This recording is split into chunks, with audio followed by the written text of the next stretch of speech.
Welcome to our channel, Behind My Story. Please like, share, and subscribe. A teacher often serves as a role model for his students. His morality, social conscience, manners, intelligence, personality, emotional savvy, and depth and breadth of knowledge are always on display. If these are all exemplary, he or she gains his students' respect, admiration, and reverence in the hearts. My name is Patty, and I am 17 years old. I am in my senior year at a prestigious secondary school renowned for having excellent teachers in all subjects. I'm so proud of my school because they use modern, creative ways to teach in class. When I tell my friends about my school, they, being in lesser quality schools, usually don't believe me. One of our teachers recently gave birth to a new baby and took maternity leave, so our school had to hire a substitute teacher to cover her class in her absence. When he entered our classroom for the first time, we were awestruck by how handsome, intelligent, and elegant he was. All the girls adored him, including myself. I would rarely hear most of his explanations because I would be so focused on his enchanted eyes. Soon, I noticed that he liked me too.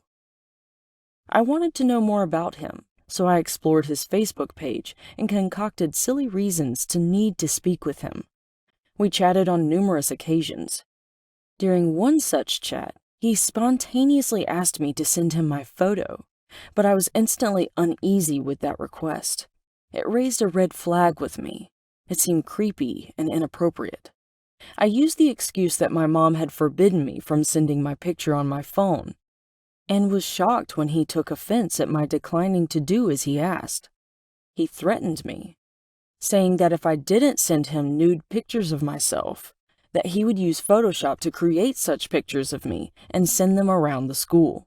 I was dumbfounded, numb, fearful. I told him we could meet tomorrow and talk some more. He warned me not to tell anyone about our relationship, or else he would ruin my life. I promptly made screenshots of all our previous conversations. I resolved to always turn on my voice recorder app each time right before we would meet again. I succeeded in making him feel relaxed enough that he spoke freely about his feelings and desires. Then I excused myself at some point and told him I had to go home because Mom had wanted me home to go somewhere with her. Instead, I went straight to the police station and told them about this substitute teacher and his indecent requests of me and his threat about ruining my life. I let them listen to our recorded conversations. They said that other students had complained about him before too, but they hadn't been able to get the concrete evidence that I had assembled. He had repeated this routine on different teenage students in several states. When he failed to return to school after I talked to the police that afternoon, I was the only one who knew what had happened to him. A love triangle can tear people apart, especially if it involves you, your husband-to-be, and your mother. Yeah, I know. Sad and complicated, isn't it? But let me tell you my story. I am Linda. I am 21 years old. I was a ballerina, and I loved acting on stages and theaters. I enjoyed all kinds of arts. They called me the butterfly because I was always supporting my colleagues and giving them positive energy. I didn't care much about love stories because I felt that none of the boys I'd ever met ever rose to the level of hero in my assessment. That is, until I met Ethan. He was an angel, handsome, educated, and a true artist. He could play music, draw, and direct movies. He was adored by all the girls on our drama team.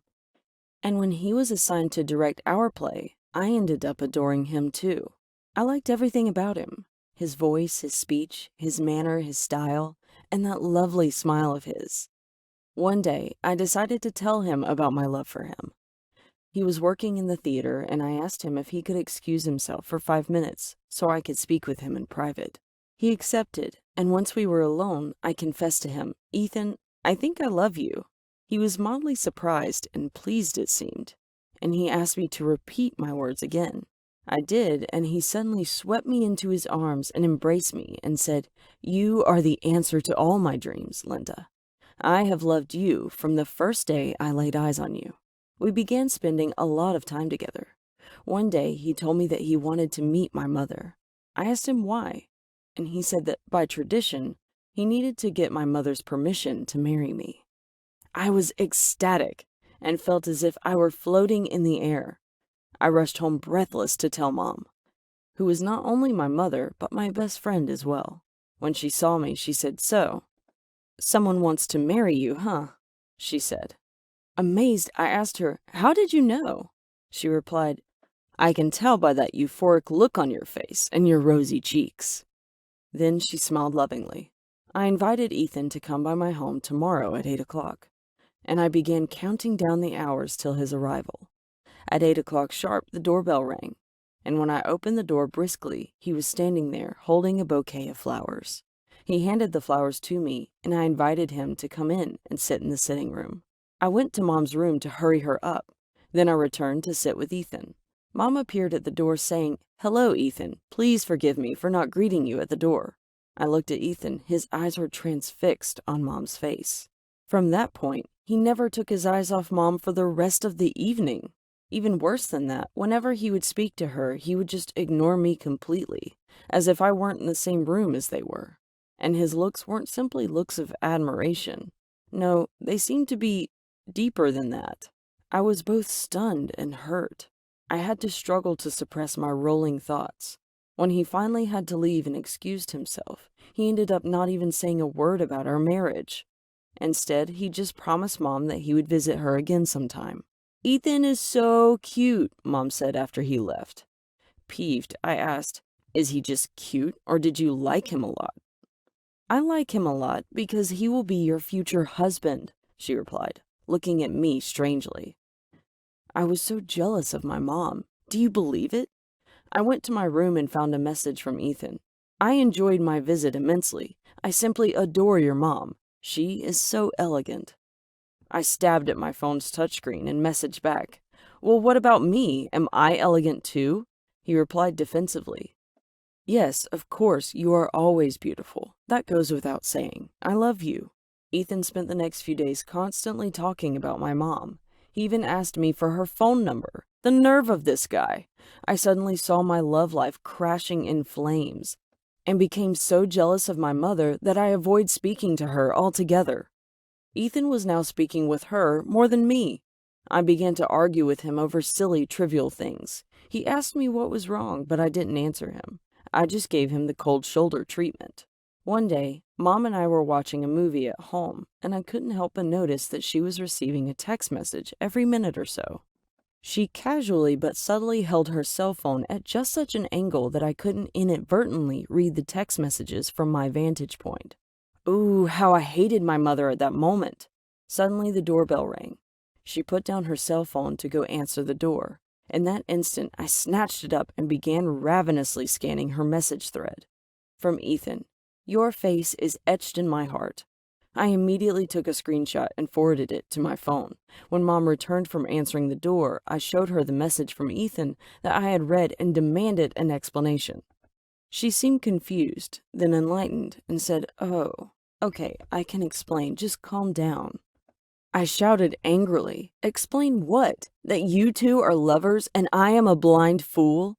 She replied in a sage, calm voice, "There is a misunderstanding here, and if you will calm down for just a minute, I can explain everything." Suddenly, I heard Ethan's voice behind me. He proudly held out a necklace to show me.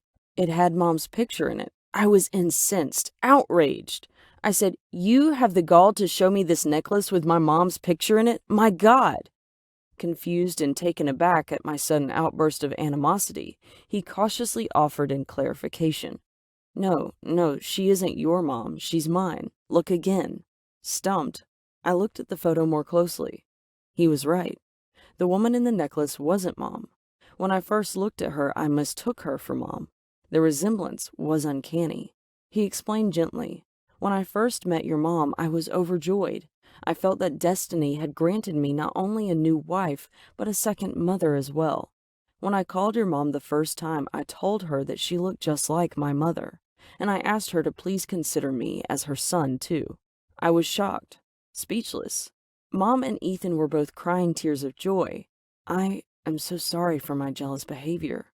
Please forgive me for my stupidity, I said in a deeply apologetic voice. Today is my wedding day, and I'm very pleased and proud to tell all my readers out there that my mom loves my husband and he her. And isn't that just the sweetest thing?